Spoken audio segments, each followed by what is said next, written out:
Welcome to the deep dive. Ever looked up at the night sky and wondered if those twinkling stars are just, standing still? Probably seems that way, doesn't it? It does.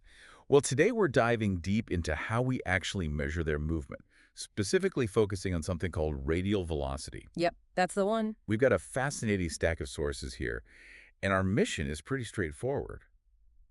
Understand why knowing if a star is moving towards or away from us is, well, absolutely key. It really is key to unlocking the secrets of the cosmos.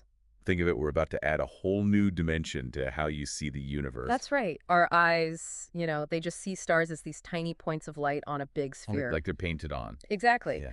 But the reality is way more dynamic. Every star, our sun included, is moving through space. Okay. And what we can see with powerful telescopes over time is their proper motion.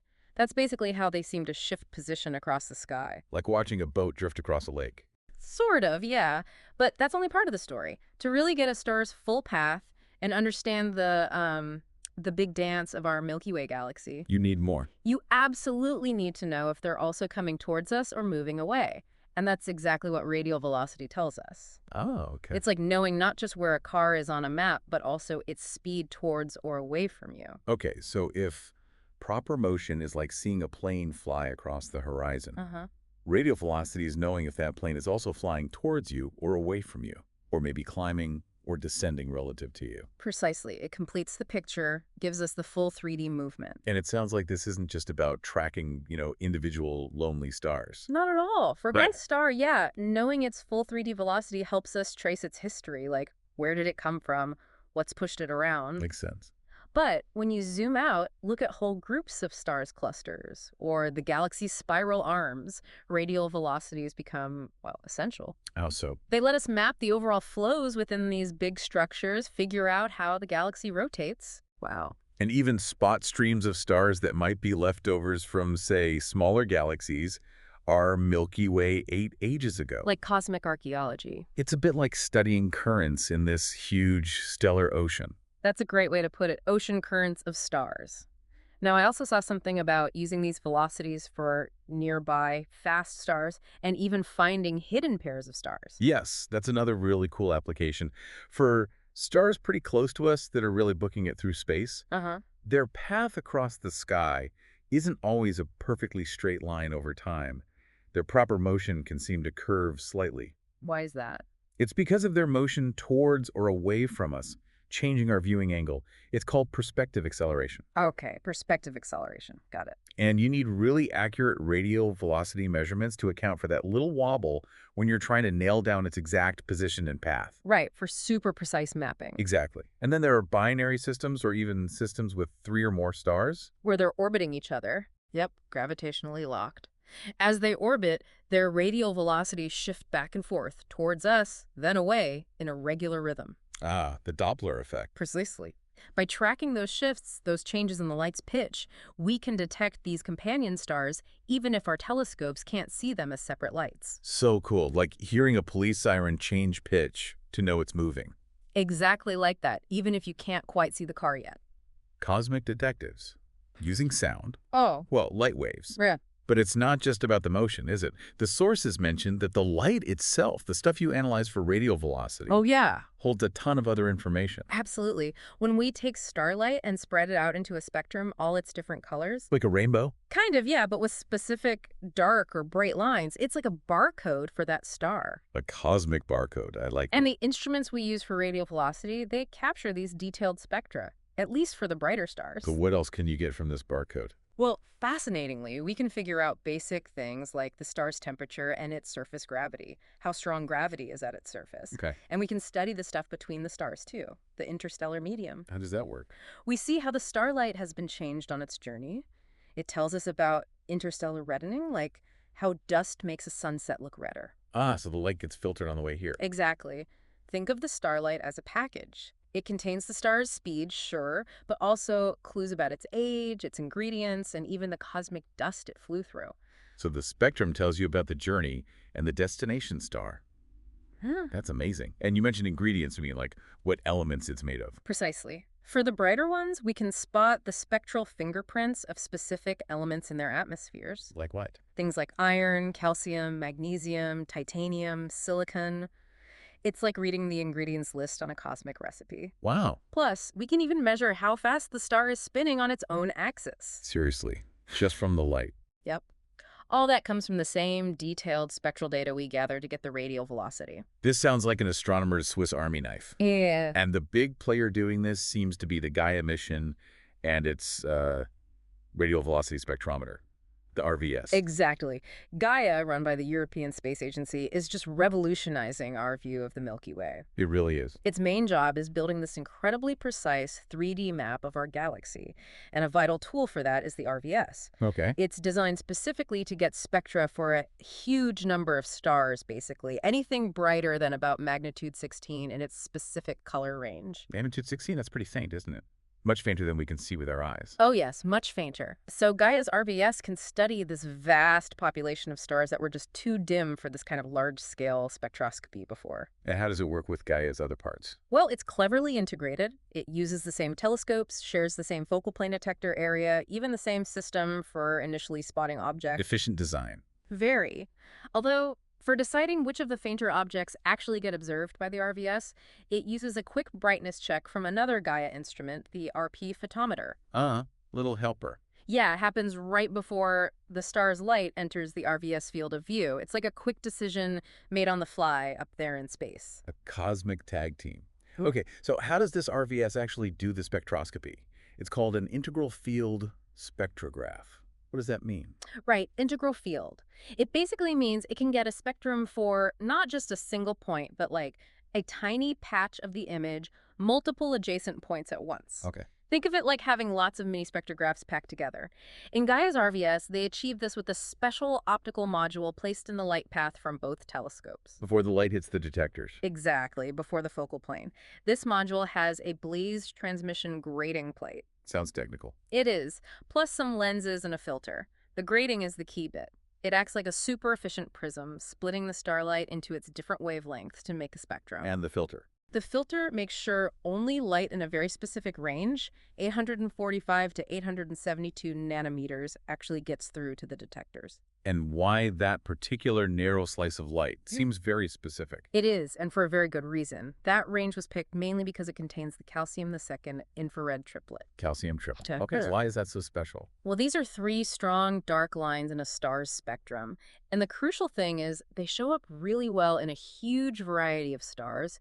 Hot ones, cool ones, old, young, different chemical mixes. So they're reliable markers. Incredibly reliable for measuring radial velocities for tons of stars, especially common ones like our sun, the FGK types. Okay. And there's a bonus.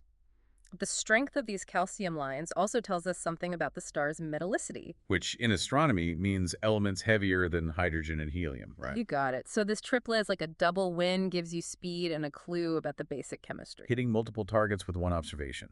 Very smart. It is. And this wavelength window isn't just calcium. It also includes lines from hydrogen, the Passion series, which are useful for getting velocities of hotter stars. Versatile range then. Yeah, and one more thing.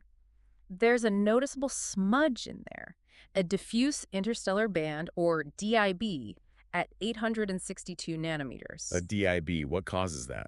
Complex molecules floating around in interstellar space. And these DIBs are great indicators of that interstellar reddening we talked about. So it helps measure the dust between us and the star. Exactly. So the light carries clues about its journey, too. Okay, so the light gets split by the grating into this specific spectrum. What happens next? How is it recorded? Right, so the dispersed light, the spectrum, lands on a dedicated section of Gaia's big focal plane. This section has 12 CCDs, you know, the light detectors. Like in a digital camera. Basically, yes, but super sophisticated ones. They're arranged in 3 strips. Because the RVS has its own patch, stars observed by it don't actually cross the focal plane as many times as they do for the main position and brightness measurements. Fewer observations per star for RVS. A bit fewer, yeah. Typically, a star might get observed by RVS around 40 times over Gaia's first 5 years. About 43% fewer transits than for the astrometry. Still quite a few looks, though. Now, that grating plate you mentioned has a specific resolution. What does that mean, practically? Good question. The resolution R is about 11,700. That tells you how well it can separate wavelengths that are very close together. Higher R means you see finer details in the spectrum. Okay. In practice, it means the spectrum of one star gets spread out over about 1,100 pixels along the direction the satellite scans. 1,100 pixels just for one star spectrum. In that direction, yes. They actually use a slightly wider window, 1,296 pixels, to capture it all and help subtract the background light accurately. And the CCDs themselves, are they special? They are pretty special, yes. Like Gaia's other CCDs, they're back illuminated. Light hits the silicon chip from the back, which makes them more sensitive. Okay. Each pixel is tiny, 10 by 30 micrometers. And crucially, because Gaia is constantly spinning to scan the sky, these CCDs operate in time-delayed integration, or TDI mode. TDI mode. Yeah, imagine as the star's image drifts across the CCD because the satellite is spinning, the electronic charge created by the photons is shifted along the CCD columns in perfect sync with the image motion. Ah, so it's like the camera pans electronically with the star. Exactly. It lets you build up the signal over the time it takes to cross the CCD without smearing the image. It's essential for getting good signals from faint stars. Clever. And for RVS, these CCDs are also extra sensitive to red light and have a special coating to reduce reflections around 750 nanometers, boosting efficiency right where they need it for that calcium triplet. Tailor-made for the job. Absolutely. It's this kind of design detail that lets Gaia capture these, faint whispers of light from so far away. Incredible tech. Now, I also read about on-chip binning for most stars. What's that about? Why do they do it? Right, binning. For most stars the RVS looks at, the signal collected across 10 adjacent pixels perpendicular to the spectrum direction is added together right there on the chip. So they combine the light from a little strip. Yeah, it effectively squashes the 2D spectrum data into a 1D spectrum along the scan direction. The main reason is to boost the signal relative to the electronic noise, especially for fainter stars. Ah, makes the faint signal stronger, clearer. Exactly. Think of it like combining faint whispers to make them easier to hear. You lose a tiny bit of spatial information across the spectrum, but you gain a much better overall signal. So only the very brightest stars keep that full 2D detail. That's right. Stars brighter than about magnitude 7 in the RVS band, for those, they keep the full single-pixel resolution data. Makes sense. A trade-off for better data on the faint majority. But I also saw there's a limit, like a traffic jam problem in crowded areas. Ah, yes. The RVS processing system has a limit on how many objects it can handle simultaneously in a given patch of sky, around 35,000 per square degree.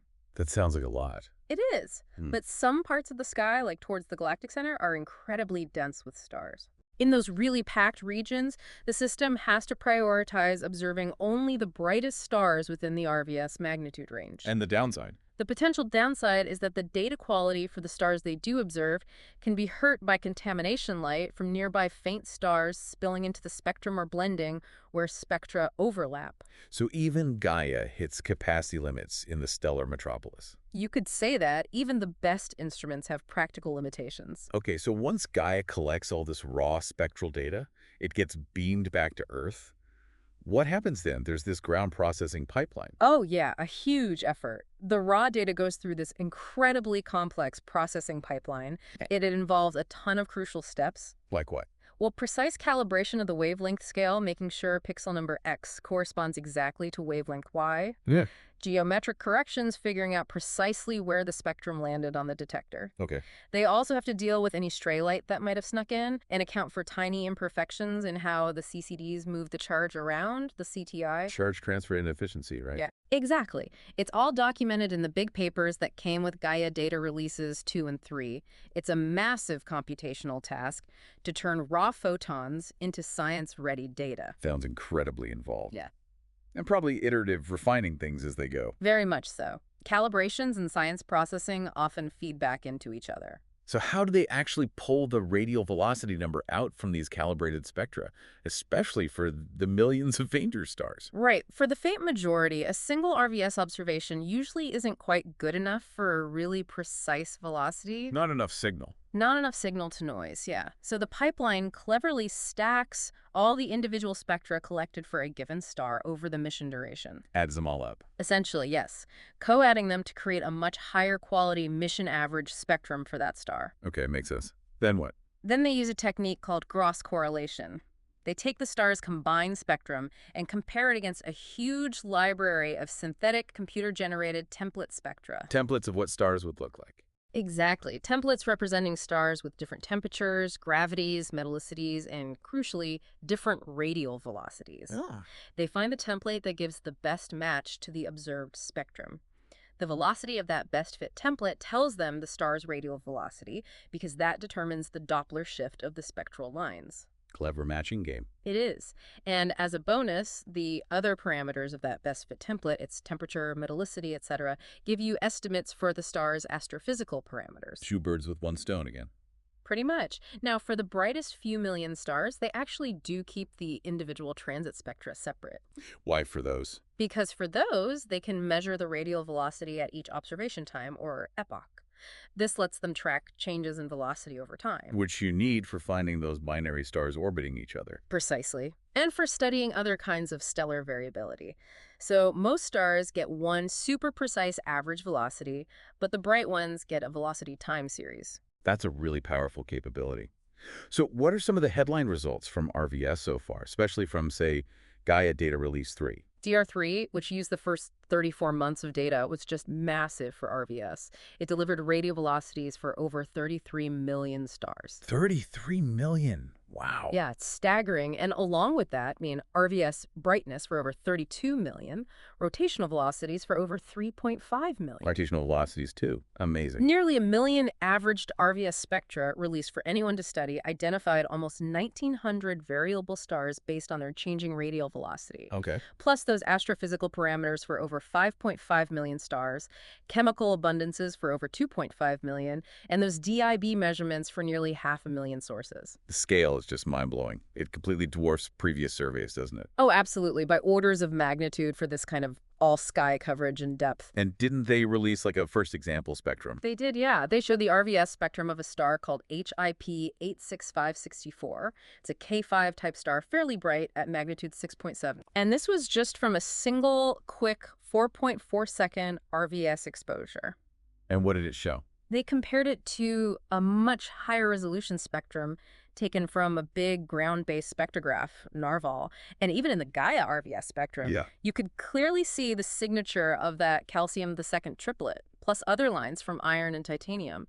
It really proved the concept and showed the quality even from one snapshot. Seeing that comparison must have been really convincing. It shows how much info RVS packs in. And the next big step is Data Release 4. That's the one everyone's eagerly awaiting. And it's expected to have, what was the number? Over 100 million radial velocities. That's the projection, yes. Over 100 million. It's just going to be an absolutely exceptional resource for galactic science. Unbelievable.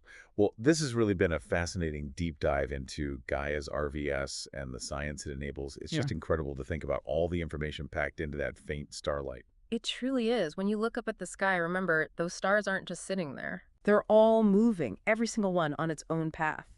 And instruments like RVS are like tireless detectives, decoding the messages in their light. Telling us not just where they're going, but what they're like and what space is like between here and there. Exactly, revealing their motion, their makeup, the whole cosmic landscape they inhabit. And that really leads us to a final thought for you, our listener. With this unprecedented flood of radial velocity data coming our way from Gaia DR4, how are our models of how the galaxy formed and evolves going to change? How will our understanding of star movements be reshaped in the next few years? Yeah, what new surprises might be hiding in the detailed motions of over 100 million stars, just waiting for us to find them? Plenty to think about. Thanks for joining us on this deep dive.